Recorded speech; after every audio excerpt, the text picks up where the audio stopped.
आप देख रहे हैं फतेहपुर हलचल न्यूज़ चैनल। मैं हूं रमेश मोहन शुक्ला। मुझे विश्वास है अब तक का आपका दिन शुभ रहा होगा। आप स्वस्थ होंगे, सानंद होंगे और प्रसन्न होंगे। साथियों, पता नहीं इस देश को किसकी नज़र लग गई। जल, जंगल, जमीन सब नष्ट किए जा रहे हैं। सोचिए, जो जल जंगल जमीन इस देश की मूल पहचान थे, उन्हीं पर कुठाराघात किया जा रहा है। कुछ पैसों के लिए, कुछ राजनीतिक स्वार्थों के लिए इस देश को मिटाया जा रहा है। मुझे कोई संकोच नहीं है कहने में कि अगर इस देश के जल जंगल जमीन नष्ट हो गए तो इस देश में कुछ भी नहीं बचेगा। ये तथाकथित विकास जीवन को निगल जाएगा, और जब जीवन ही नहीं बचेगा तो विकास किसके लिए? जी हाँ, आज मैं बात कर रहा हूं अरावली पर्वत श्रृंखला की। अरावली पर्वत न केवल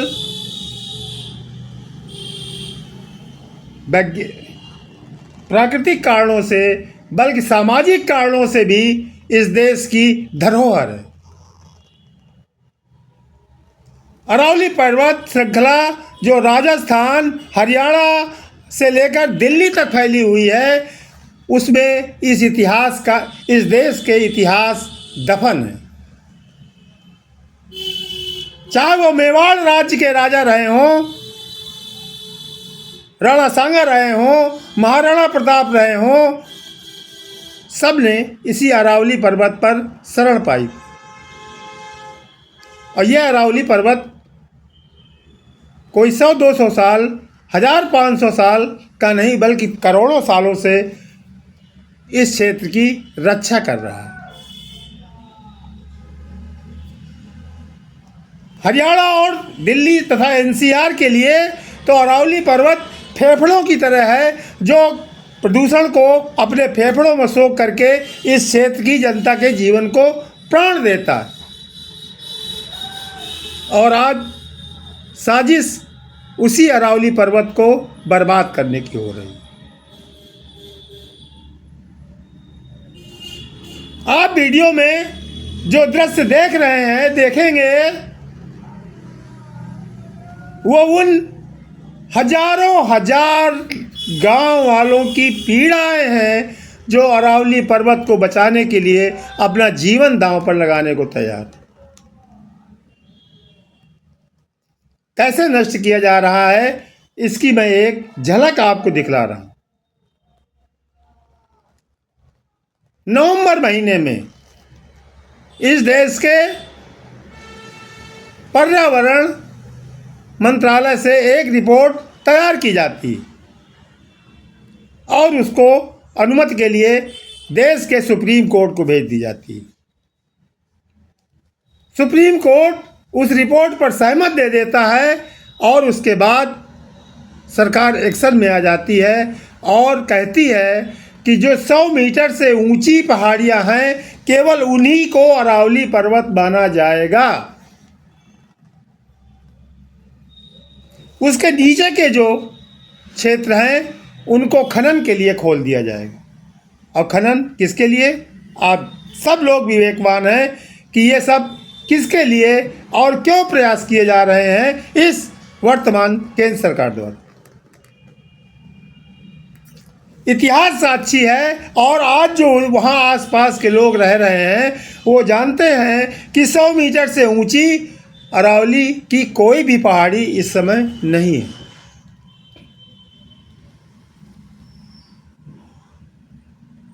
दिल्ली की वर्तमान मुख्यमंत्री रेखा गुप्ता तो एक कदम और आगे जाकर के कहती हैं कि आज जो दिल्ली में प्रदूषण है उसका कारण अरावली पर्वत श्रेणियों का बढ़ते जाना, जो गुड़गांव तक आ गए। यदि ऐसा होता, यदि ये पर्वत श्रृंखलाएं प्रदूषण बढ़ाने वाली होती, तो सर्वाधिक प्रदूषण तो उत्तराखंड, कश्मीर और हिमाचल में होना चाहिए था। फिर दिल्ली सर्वाधिक प्रदूषण क्यों है? दिल्ली में सर्वाधिक प्रदूषण क्यों है?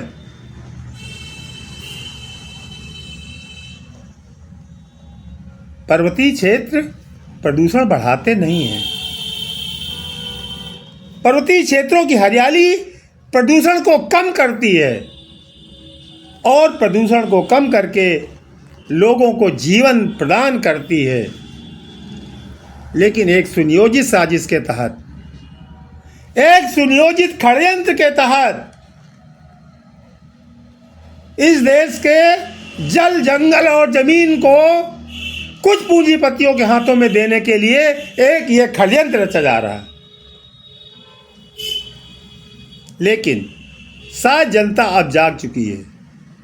राजस्थान से उठा ये आंदोलन हरियाणा तक पहुंच गया है। एक दो नहीं बल्कि हजारों गांव के ग्रामीण इस अरावली पर्वत श्रृंखला को बचाने के लिए अपना जीवन तक दांव में लगाने को तैयार है।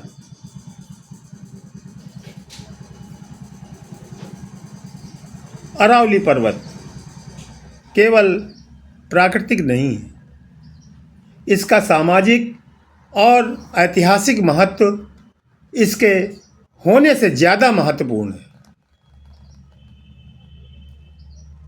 उस क्षेत्र के लोग तो अरावली को अपनी माँ का दर्जा देते हैं और माँ को बचाने के लिए वो अपना जीवन तक कुर्बान करने को तैयार। आखिर सरकार को हो क्या गया? इन प्राचीन और प्राकृतिक विरासतों को नष्ट करके उसको मिलेगा क्या? सवाल इस बात का। झूठ बोलकर कुछ लोगों को कुछ समय के लिए तो बहलाया जा सकता है, लेकिन झूठ बोलकर पूरे समाज को हमेशा के लिए कभी भी बरगलाया नहीं जा सकता। अरावली पर्वत इस देश की जागीर है, इस देश की धरोहर है। यदि उसको नष्ट करने का प्रयास किया गया तो यह देश शांत नहीं बैठेगा, इतना निश्चित। पिछले 3-4 दिनों में जब से यह निर्णय आया है और जिस तरह का आंदोलन आसपास के क्षेत्रों में उमड़ रहा है, वो इस बात का संकेत है कि यदि पर्वत श्रृंखला को समाप्त करने का काम सरकार द्वारा किया गया तो ये समाज, ये देश इस सरकार की ईंट से ईंट बजाने के लिए भी तैयार खड़ा है।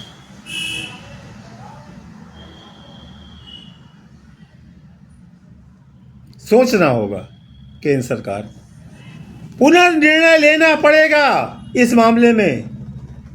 अरावली केवल एक पर्वत श्रृंखला नहीं है, अरावली राजस्थान, हरियाणा का एक समूचा जीता जागता इतिहास है।